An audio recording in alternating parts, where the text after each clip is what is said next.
Dumarami ang bilang ng namamataang mga Chinese maritime militia sa West Philippine Sea.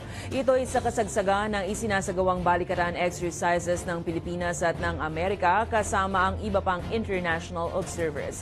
Pero iginiit ng Philippine Navy na wala raw dapat ikabahala sa kabila ng presensya ng mga ito. Si Kim Salinas may balitang A to Z.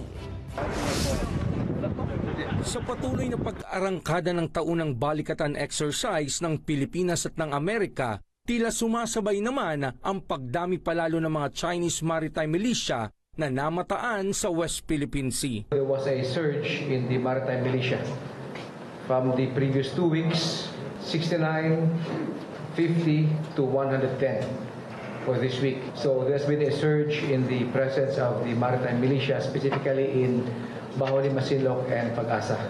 Gayunpaman, bagamat tila kumakapalang presensya, wala naman umanong pagbabago sa bilang ng mga Chinese Navy o Coast Guard. Ayon sa mga eksperto, tila pseudo-civilian military arm ang Chinese Maritime Militia na posibleng binubuo ng mga sundalo at sibilyan na bahagi ng People's Liberation Army Navy. What I said is a fairly constant number, from a low of 33 to a high of 69 on a weekly basis.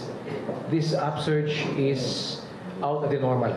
We just noted the presence, and most of the time this maritime militia would be anchored, and they would be in nest formation. When we say nest in naval terminology, tabi-tabi sila na nakaangkla. Pero sa kabila ng patuloy na pagiging agresibo ng China sa West Philippine Sea, I don't expect them to do anything illegal because of the presence of foreign warships. It's not alarming. We just monitor the increase.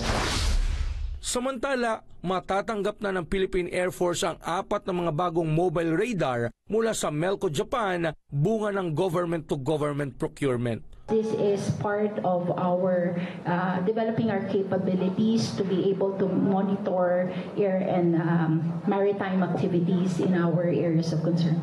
Bagamat hindi pa tukoy saan ito ilalagay, malaking tulong umano ito sa bansa lalo na kung may mga banta sa seguridad. Para sa Balitang A to Z, Kim Salinas.